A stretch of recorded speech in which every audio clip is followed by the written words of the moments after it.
পবিত্র ঈদুল আজহার দীর্ঘ ছুটিতে দেশের বিভিন্ন পর্যটন কেন্দ্রে দেখা গেছে উপচে পড়া ভিড়। পাহাড়, ঝর্ণা, চা বাগান আর প্রকৃতির টানে পরিবার পরিজন নিয়ে ঘুরতে বের হয়েছেন হাজারো মানুষ। বেশিরভাগ পর্যটন এলাকার হোটেল, মোটেল ও রিসোর্টই এখন পরিপূর্ণ। তবে কয়েকটি এলাকায় আশানুরূপ পর্যটক না আসায় কিছুটা হতাশ ব্যবসায়ীরা। সারা দেশ থেকে প্রতিনিধিদের পাঠানো তথ্য, ছবিতে ডেস্ক রিপোর্ট।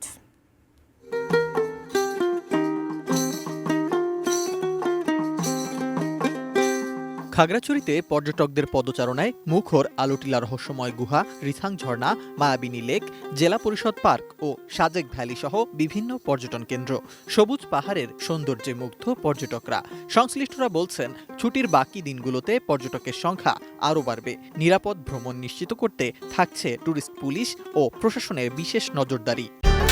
নির্মজাদার গোলমার্ক পপস, কুড়মুড়ে বাইটে ফুরফুরে লাইফ। খুব আগ্রহ নিয়ে এখানে আসছি।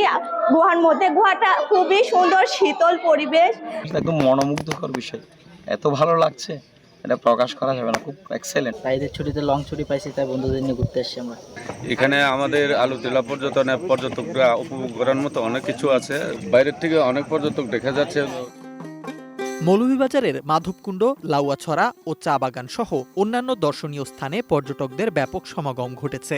জেলার বেশিরভাগ হোটেল ও রিসোর্ট ইতোমধ্যেই পূর্ণ হয়ে গেছে। পর্যটন সংশ্লিষ্টদের আশা, এই সময়ে দর্শনার্থীদের ভিড়ে মুখর থাকবে মৌলভীবাজারের পর্যটন কেন্দ্রগুলো। এই ঈদ উপলক্ষে শ্রীমঙ্গলের যতগুলো হোটেল রিসোর্ট আছে প্রত্যেকটি নতুন করে সাজানো হয়েছে এবং দর্শনার্থীদের যারা নির্বিঘ্নে যাতায়াত করতে পারেন, প্রশাসনের কাছ থেকে একটা বিপুল পরিমাণ ব্যবস্থা গ্রহণ করা হয়েছে।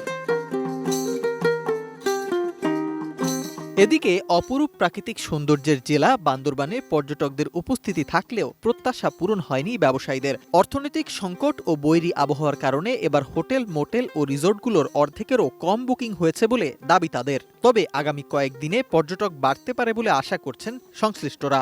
এখন এখানে এসে ভালো লাগছে। সকালে মেঘলা গিয়েছিলাম, ওখানেও অনেক ভালো লেগেছে। বান্দরবন তো এক কথা অপূর্ব।